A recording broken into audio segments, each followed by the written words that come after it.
Hi friends, welcome to our channel. Friends ಎಲ್ಲ ಹೇಗಿದ್ದೀರಾ? ನಾವು ಚೆನ್ನಾಗಿದ್ದೀವಿ. ನಾವಿವತ್ತು ಇವತ್ತು ಡೇಟ್ ಎಷ್ಟು ಹಚ್ಚಿದ್ವಿ? ಹಾಂ, 22 ಫ್ರೆಂಡ್ಸ್. ಇವತ್ತು 22ನೇ ತಾರೀಕು ಏಪ್ರಿಲು. ಇವತ್ತು ನಾವು ಬನ್ನೇರುಘಟ್ಟ ನ್ಯಾಷನಲ್ ಪಾರ್ಕಿಗೆ ಹೋಗ್ತಾ ಇದ್ದೀವಿ. ಸೊ ಈಗ ಬ್ಲಾಗ್ ಶುರು ಮಾಡಿದ್ದೀನಿ. ಗಂಟೆ ಈಗ 12:30. ಊಟ ಮುಗಿಸ್ಬಿಟ್ಟು ಹೋಗೋಣ ಅಂತ ಹೊರಟಿದ್ದೀವಿ. ಈಗ ಊಟ ಮುಗಿಸ್ಬಿಟ್ಟು ಹೋಗ್ತೀವಿ. ಈಗ ನಾವು ಉಡುಪಿ ಸಾಗರ್ ಹೋಟೆಲಲ್ಲಿದ್ದೀವಿ. ನಾನು, ತನು ಮತ್ತು ಹಸ್ಬೆಂಡ್ 3 ಜನ. ಫ್ರೆಂಡ್ಸ್, ತನುಗೆ ರಜಾ ಕೊಟ್ಟು 1 ಮಂತ್ ಆಯಿತು. ಅವಳು ತುಂಬ ದಿನದಿಂದ ಬೇಜಾರು ಮಾಡ್ಕೋತಾ ಇದ್ಲು. ಎಲ್ಲಾದರೂ ಕರ್ಕೊಂಡೋಗಿಯಪ್ಪ ಅಂತ ಕೇಳ್ತಾನೆ ಇದ್ಲು. ಸರಿ, ಇವತ್ತು ಕರ್ಕೊಂಡೋಗೋಣ ಅಂತ ನನ್ನ ಹಸ್ಬೆಂಡು ಮನಸ್ಸು ಮಾಡಿದ್ರು. ಹಂಗಾಗಿ ಬನ್ನೇರುಘಟ್ಟ ನ್ಯಾಷನಲ್ ಪಾರ್ಕಿಗೆ ಹೋಗ್ತಾ ಇದ್ದೀವಿ. ತನು ಚಿಕ್ಕವಳಿದ್ದಾಗ ಒಂದು 3 ಇಯರ್ಸ್ ಇದ್ದಾಗ ಹೋಗಿದ್ದು. ಅದು ಬಿಟ್ಟರೆ ಮತ್ತೆ ಹೋಗೋಕ್ಕೆ ಆಗಿರಲಿಲ್ಲ. ಇವತ್ತು ಹೋಗ್ತಾ ಇದ್ದೀವಿ. ತನು ಅಂತೂ ತುಂಬ ಎಕ್ಸೈಟ್ಮೆಂಟಲ್ಲಿದ್ದಾಳೆ, ನೀವು ನೋಡ್ಬೋದು. ಹಾಗೆಯೇ ನಾವು 3 ಜನನೂ ಊಟನೇ ತರಿಸ್ಕೊಂಡ್ವಿ. ಇನ್ನೇನು ಲಂಚ್ ಟೈಮ್ ಆಗಿತ್ತಲ್ವ, ಹಂಗಾಗಿ ಊಟನೇ ತರಿಸ್ಕೊಂಡ್ವಿ. ಮನೆಯಲ್ಲಿ ಬೆಳಗ್ಗೆ ಸ್ಯಾಂಡ್ವಿಚ್ ಮಾಡಿಕೊಂಡು ತಿಂದಿದ್ವಿ. ಹಂಗಾಗಿ ಅಡುಗೆನೂ ಮಾಡಲಿಲ್ಲ, ಹೊರಗಡೆ ಹೋಗೋದು ಅಂತೇಳಿ. ಇವಾಗ ತಿನ್ಕೊಂಬಿಟ್ಟು ಈಗ ಹೊರಡಬೇಕು. ಆನ್ ದ ವೇಯಲ್ಲಿ ಇದು ಉಡುಪಿ ಸಾಗರ್ ಅಂತ ಒಂದು ಹೋಟೆಲ್ ಇದೆ ಬನ್ನೇರುಘಟ್ಟಗೆ ಹೋಗ್ಬೇಕಾದ್ರೆ. ಅಲ್ಲೇ ಈಗ ಊಟನ ಮಾಡ್ತಾಯಿದ್ದೀವಿ. ಊಟ ಮುಗಿಸ್ಬಿಟ್ಟು ನಾವು ಬನ್ನೇರುಘಟ್ಟ ನ್ಯಾಷನಲ್ ಪಾರ್ಕಿಗೆ ಹೋಗ್ತೀವಿ. ಹೇಗಿದೆ, ಅಲ್ಲಿ ಯಾವೆಲ್ಲ ಪ್ರಾಣಿಗಳಿದೆ ಅನ್ನೋದನ್ನೆಲ್ಲ ನಾನು ವೀಡಿಯೋದಲ್ಲಿ ತೋರಿಸ್ತೀನಿ. ವೀಡಿಯೋನ ಎಂಡ್ ತನಕ ವಾಚ್ ಮಾಡಿ. ಹಾಗೆ ಪ್ಲೀಸ್ ಯಾರಾದರೂ ಹೊಸಬ್ರಿದ್ರೆ ಸಬ್ಸ್ಕ್ರೈಬ್ ಮಾಡ್ಕೊಂಡು ನೋಡಿ, ಸಪೋರ್ಟ್ ಮಾಡಿ ನನ್ನ ಚಾನಲ್ಗೆ. ಓಕೆ ಫ್ರೆಂಡ್ಸ್, ಈಗ ವ್ಲಾಗ್ನ ಶುರು ಮಾಡಿದ್ದೀನಿ. ಎಂಡ್ ತನಕ ವಾಚ್ ಮಾಡಿ.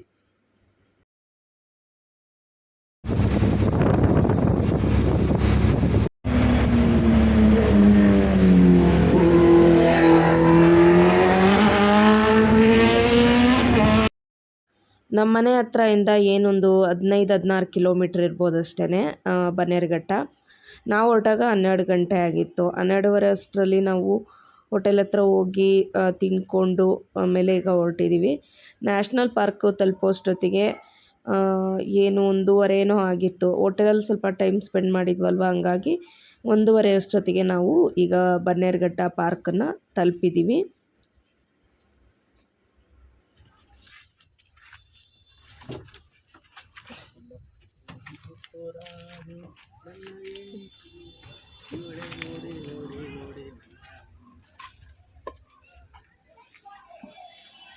ಯಾರು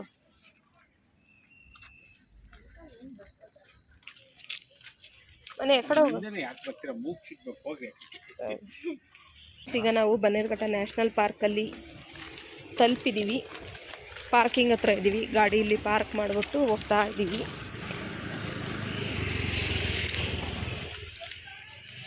ಮನೆ ಅದು ಝೂ ಸಫಾರಿಗೆ ಹೋಗೋದು ಕಣೆ.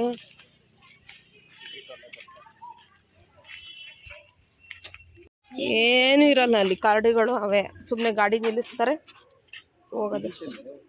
ಟಿಕೆಟ್ ಎಲ್ಲಿ? Zoo safari.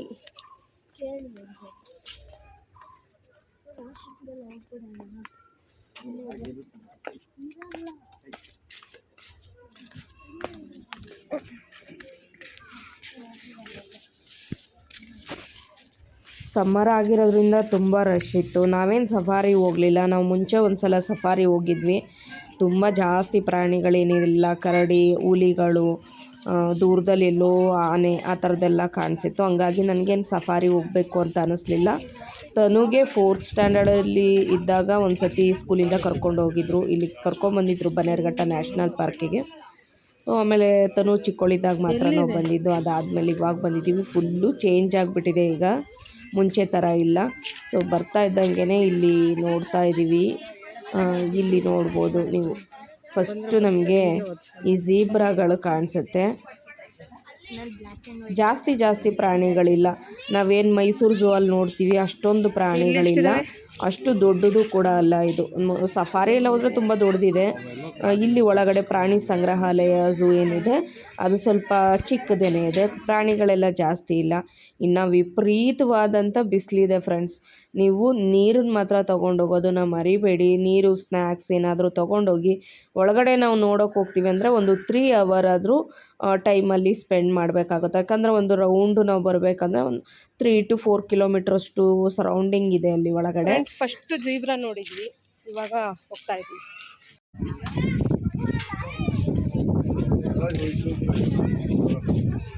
ನೋಡ ತಣ್ಣಗಾಗಲಿ ಅಂತ ನೀರು ವ್ಯವಸ್ಥೆ ಹೆಂಗೆ ಮಾಡಿದ್ದಾರೆ. ಎಲ್ಲಿ ಆ ಕಡೆ ಐತಾ?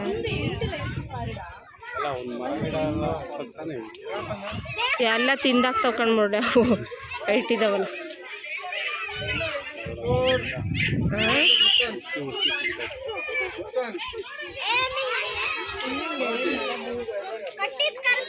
ಹಾಂ ಮರ ಇದೆ, ಅಲ್ಲಿ ಓಕೆ ಕತ್ತು ಹೋಗಲ್ಲ ಅಲ್ಲಿ ತನಕ.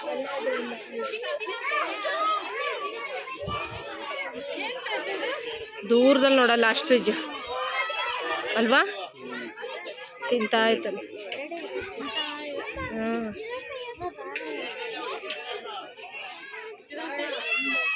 ನೀರಿಲ್ಲದೆ ಎಲ್ಲ ಒಣಗೋಗ್ಬಿಟ್ಟಿದ್ದಾವೆ ಗಿಡಗಳು ನೋಡು. ಇದ್ರೊಳಗೆ ಏನಿದೆ? ಏನು ಇಲ್ವಾ? ನಿನ್ನೆ ಬಿಡ್ತೀನಿ ಬಾ. ನೀರು ಬಾಟ್ಲ್ ಅಲ್ಲೇ ತಗೊಂಡ್ಬರ್ತೀನಿ.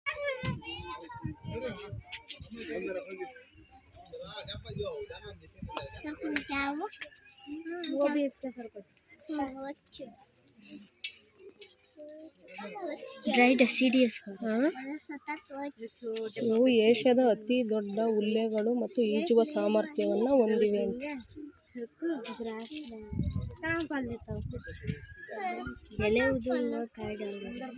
ಮರಿ ಬರ್ತಾ ಐತೆ ನೀರು ಕುಡಿಯೋಕೆ.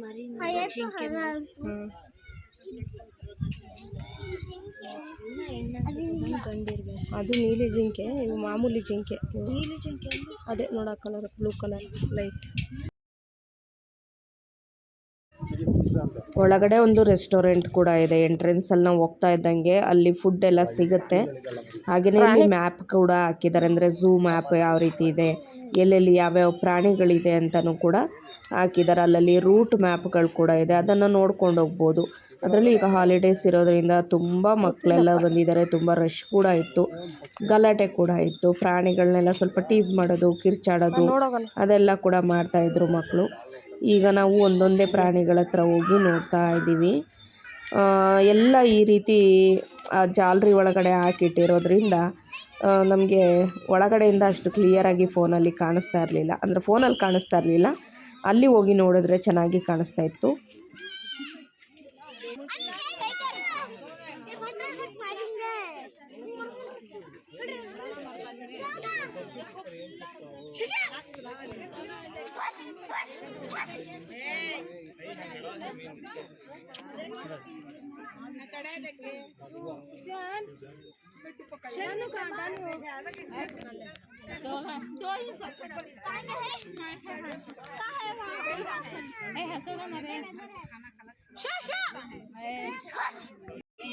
ಮಧ್ಯಾಹ್ನ ಬಿಸಿಲಿಗೆ ಆಲ್ಮೋಸ್ಟ್ ಎಲ್ಲ ಪ್ರಾಣಿಗಳೂ ಮಲ್ಕೊಂಡು ಚೆನ್ನಾಗಿ ನಿದ್ದೆ ಮಾಡ್ತಾಯಿತ್ತು.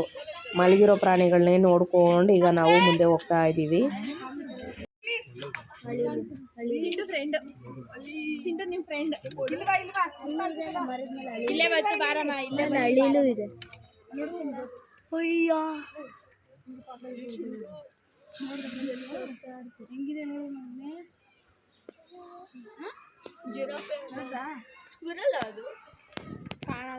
ಇಲ್ಲೋಗ ಅಲ್ಲಿ ಕಾಣಿಸಿದೆ ಬೈಲಿ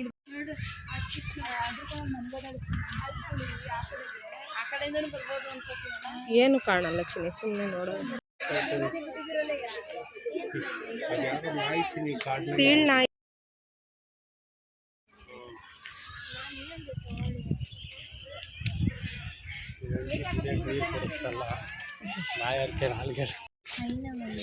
ಅಲ್ಲಿ ನೋಡ, ರೂಮ್ ಹತ್ರ ಮಲ್ಕೊಂಡೆ. ಎಲ್ಲಿ? ಅಲ್ಲಿ ಮಲ್ಗಿ, ಅಲ್ಲಿ ರೂಮ್ ಹತ್ರ ಎಲ್ಲ ಉಂಡು ಮಲ್ಕೊಂಡು ರೆಸ್ಟ್ ಮಾಡ್ತಾರೋ ಟೈಮಿಗೆ ಬಂದಿವಿ. ಒಂದೇ ಇದೆ ಅಲ್ಲಿ, ಏನು ಜಾಸ್ತಿ ಇಲ್ಲ ಇಲ್ಲಿ. ಗುಳ್ಳೆನರಿ ಹೋಗೋಣ.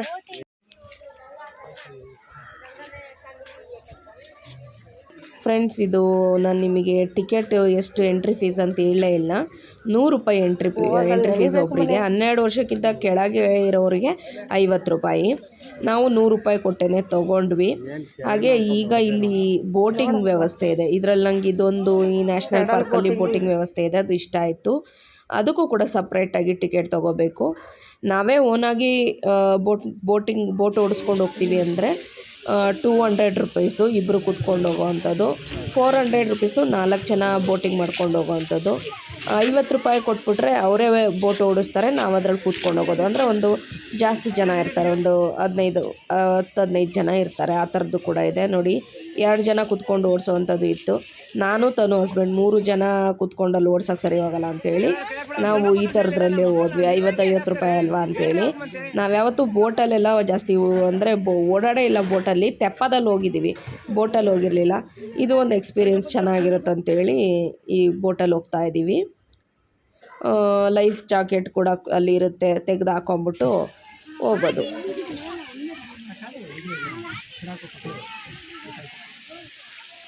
ಒಂದೇ ರೌಂಡು ಅಲ್ಲದೆ ಈ ಏನು ಚಿಕ್ಕದಾಗಿ ಕೆರೆ ಇದೆ ನೋಡಿ, ಇದು ಒಂದೇ ರೌಂಡ್ ಅಷ್ಟೇ 50 ರೂಪಾಯಿಗೆ.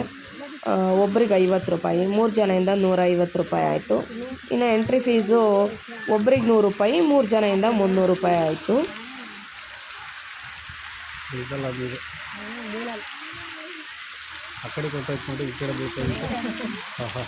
ಬಿಸಿಲಿಗಂತೂ ಫುಲ್ಲು ಸೆಕೆ ಆಗಿತ್ತು ಫ್ರೆಂಡ್ಸ್. ಇಲ್ಲಿ ನೀರೆಲ್ಲ ಆರ್ತಾಯಿತ್ತು ನೋಡಿ, ಅದೆಲ್ಲ ಸ್ವಲ್ಪ ನಮ್ಮ ಮೇಲೆ ಕೂಡ ಆರ್ತಾಯಿತ್ತು. ಒಂಥರ ಚೆನ್ನಾಗಿ ಅನ್ನಿಸ್ತಾ ಇತ್ತು ಫೀಲಿಂಗು.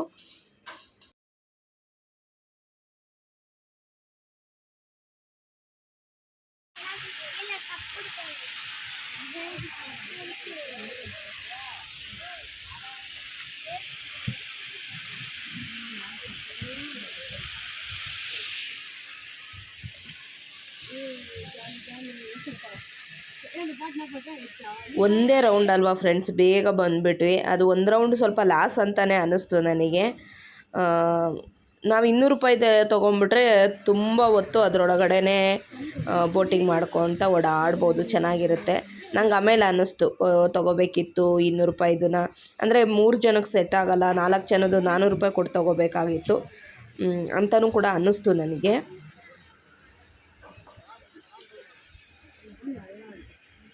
ಬೋಟಿಂಗ್ ಎಲ್ಲ ಮುಗಿಸ್ಕೊಂಡು ಇವಾಗ ಬಂದು ಇನ್ನು ತುಂಬ ಪ್ರಾಣಿಗಳೆಲ್ಲ ಇದೆ ಒಳಗಡೆ, ಅದನ್ನೀಗ ನೋಡ್ತಾ ಹೋಗ್ತಾ ಇದ್ದೀವಿ. ಜಿಂಕೆಗಳಲ್ಲೇ ತುಂಬ ವೆರೈಟೀಸ್ ಜಿಂಕೆಗಳಿದೆ, ಸುಮಾರು ಒಂದು 6-7 ಥರ ಜಾತಿ ಜಿಂಕೆಗಳಿದೆ. ಅದನ್ನೆಲ್ಲ ಈಗ ನೋಡ್ಕೊಂಡು ಹೋಗ್ತಾ ಇದ್ದೀವಿ.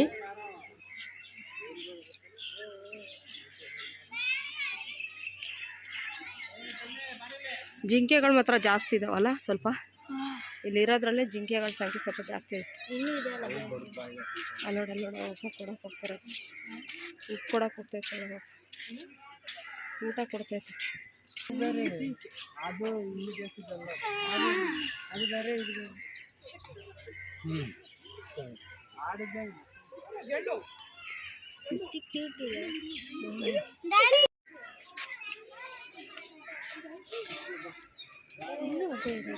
ಸ್ವಲ್ಪ ದೊಡ್ಡ ಸೈಜ್ ಜಿಂಕೆ.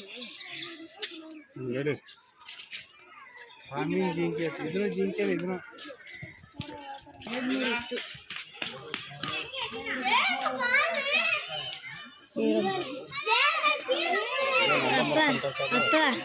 ಅಪ್ಪ ನಾವು ಸ್ಕೂಲಿಂದ ಬಂದಾಗ 3 ಇತ್ತು ಇಲ್ಲಿ ಒಂದೇ. ತನು ಆನೆ ನಿನ್ನ ಎಳ್ಕೊಳಕ್ ಬಂದಿತ್ತು ಚಿನಿ, ಆನೆ ಮರಿ ಅಲ್ಲ ಮನೆ ಅದು ಅಲ್ಲಿದೆ ಅಷ್ಟು ದೂರ. ನೀರುಗಳು ಎಷ್ಟು ಗಲೀಜಾಗಿರ್ತಾರಲ್ಲ, ಉಪ್ಪು ತಿನ್ನೋಕ್ಕಂತ 20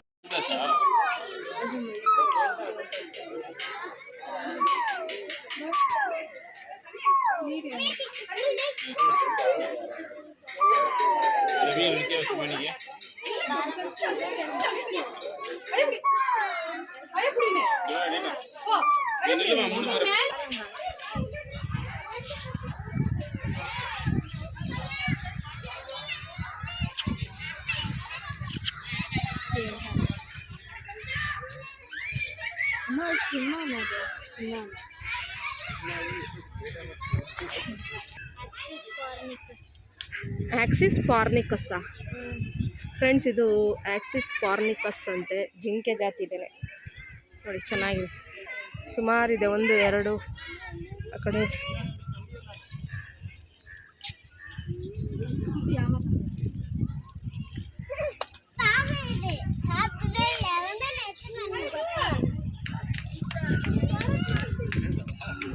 ಇಲ್ಲೇ ಇದಾವಲ್ಲ. ಏನು ಮುದ್ದಾಗೈತೆ ನೋಡೋದು. ನಮ್ಮ ಬ್ಯಾಗಲ್ಲಿ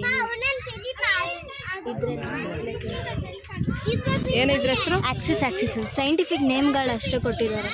ಹೌದಾ?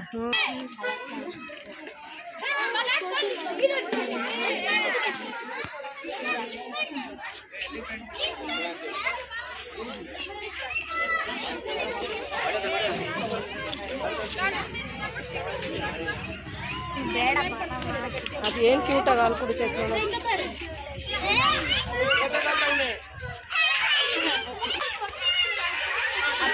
ಅಲ್ಲೇ ನಾನು ಎಷ್ಟು ಹ್ಯಾಂಡ್ಸಮ್ ಆಗಿದೆ, ಕೂದಲು ಬಿಡ್ಕೊಂಡು ಹೀರೋ ಥರ. ಅಲ್ಲಿ ಹಿಂದೆ ಎಲ್ಲ ಮರಿಯಾನೆ ಮರಿಗಳು ಅಲ್ಲ. ಏನು ಅವಾಗ ಅಂದ್ರೆ ಒಂದು 10 ವರ್ಷ ಇರ್ಬೋದಾ. ಅರ್ಜುನ ಟ್ರೀ ಅಂತ ಇದ್ರ ಹೆಸರು. ಅರ್ಜುನ ಟ್ರೀ. ಇದು ತಿಂದರೆ ಬ್ಲಡ್ ಕೊಲೆಸ್ಟ್ರಾಲ್ ಎಲ್ಲ ಇದು ಮಾಡಿಕೊಂತ.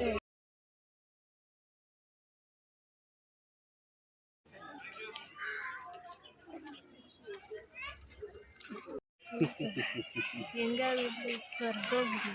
ನಾನು ಫುಲ್ ಸ್ವರ್ಗೋಗಿದ್ದೀನಿ.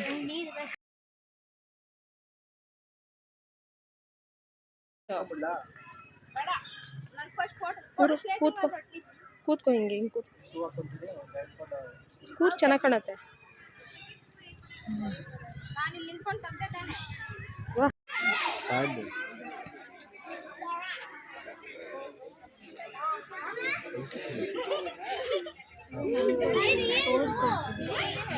ಬೋರ್ ಆಯ್ತು ನಿಮ್ಮ ಫೋನ್. ಆ ಕಡೆ ಪೋಸ್ ಕೊಡ್ತಾರೆ.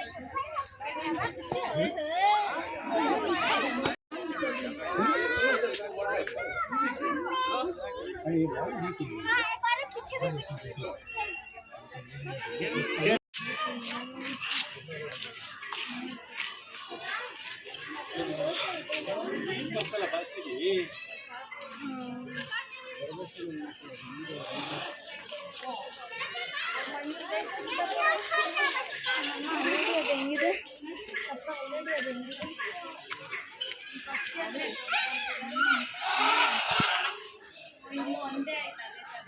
ಆ್ಯಪ್ಸ್ ತೋರಿಸ್ತದೆ ಅನ್ಸುತ್ತೆ ನೋಡಿ.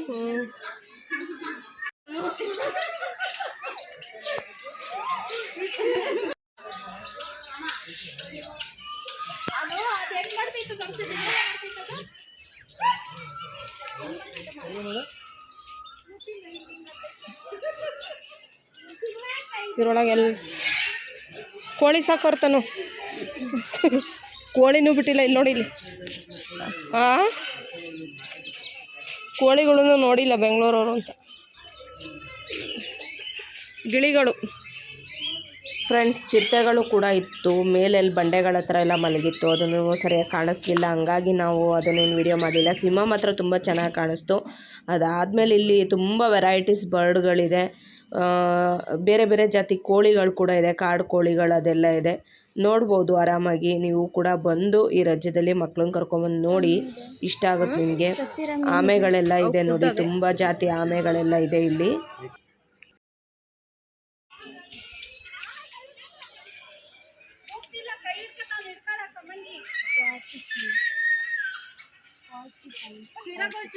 ಮುಳ್ಳಂದಿ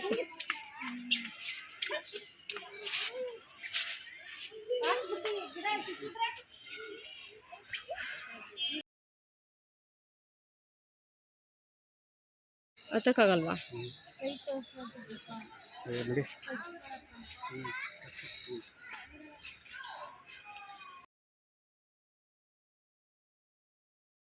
ಅವುಗಳೆಲ್ಲ ಕಾಣೋದೇ ಇಲ್ಲ ಬಿಡು ಅಲ್ವಾ, ಕ್ಯಾಮ್ರಾದಲ್ಲಿ ಕಾಣಲ್ಲ, ಹಂಗೆ ನೋಡ್ಬೇಕಷ್ಟೆ. ಹಾಂ, ಇದ್ರೊಳಗೆ ಏನಿದೆಯೋ.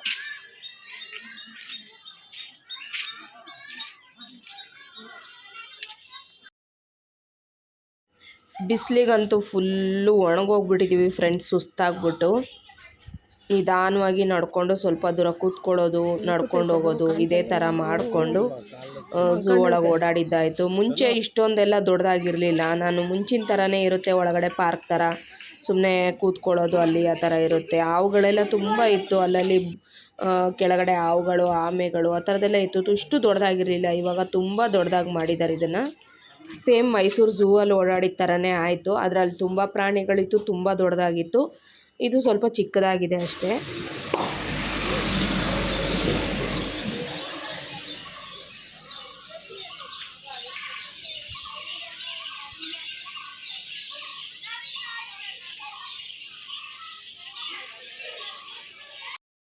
ಬರ್ಡ್ಸ್ ಅಂತೂ ಸಿಕ್ಕಾಬಟ್ಟೆ ವೆರೈಟೀಸ್ ಬರ್ಡ್ಸ್ ಇದೆ. ತುಂಬ ಚೆನ್ನಾಗಿದೆ ನೋಡೋದಕ್ಕೆ. ನೋಡಿ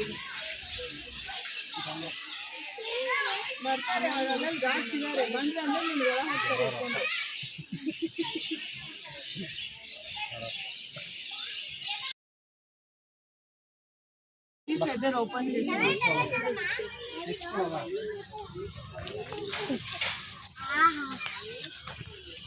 ಫ್ರೆಂಡ್ಸ್, ಇಲ್ಲಿ ವೈಟ್ ಪಿಕಾಕ್ ನೋಡ್ಬೋದು. ವೈಟ್ ಪಿಕಾಕು ಕಲರ್ದು ಎಲ್ಲ ಇದೆ ಇಲ್ಲಿ.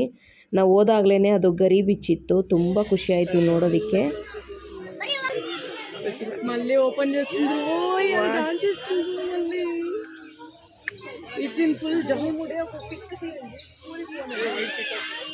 ఓ మాషాఅల్లాహ్.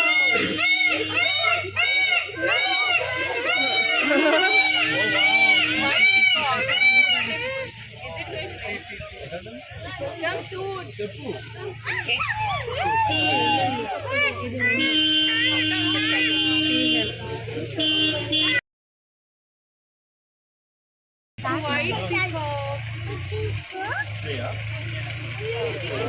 ಕಡಿಚಿದೆ ಅಂತ ಡ್ಯಾನ್ಸ್ ಮಾಡ್ತೈತೆ ಅಲ್ಲಿ ನೋಡು.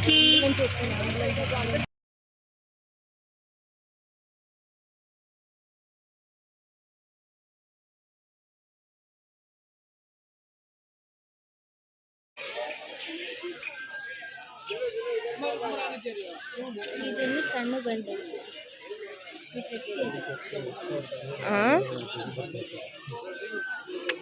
ಅದು ಜನರಿಗೆ ಎಂಟರ್ಟೈನ್ಮೆಂಟ್ ಕೊಡ್ತಿದೆ ಕಣೆ.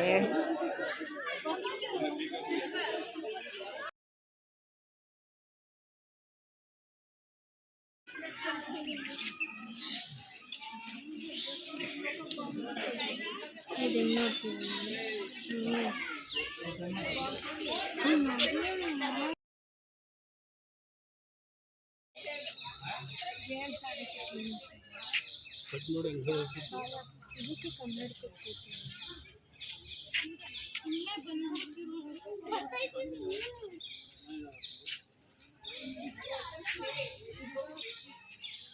ಅಲ್ಲಾರು ಇದ್ದಾರೆ ಅದ್ರೊಳಗೆ.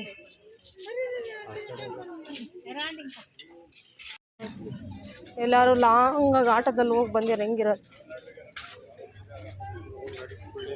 ಆಟ ಎಲ್ಲಿದಪ್ಪ?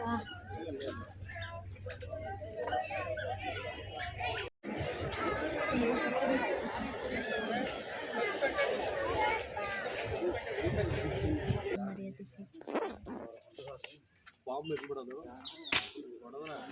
ಅಂತ ಬಿಡ್ಬೇಕು ಕಣ್ಗುಡ್ಡೆಗೆ. ಈಗ ನಾವು ಬಂದ್ವಿ, ಪಾರ್ಕಿಂಗ್ ಹತ್ರ ಬಂದ್ವಿ ಫ್ರೆಂಡ್ಸ್. ಈಗ ನಾವು ಬನ್ನೇರುಘಟ್ಟ ಪಾರ್ಕಿಗೆ ಹೋಗ್ಬಿಟ್ಟು ಬಂದ್ವಿ. ಇವಾಗ ಬಟರ್ಫ್ಲೈ ಪಾರ್ಕಿಗೆ ತನು ಹೋಗಲೇಬೇಕು ಅಂತೇಳಿ ಟಿಕೆಟ್ ತೊಗೊಂಡಿದ್ದಾಳೆ. ಚಿಕ್ಕ ಮಕ್ಕಳಿಗೆ 30 ರೂಪಾಯಿ, ದೊಡ್ಡವರಿಗೆ 50 ರೂಪಾಯಿ.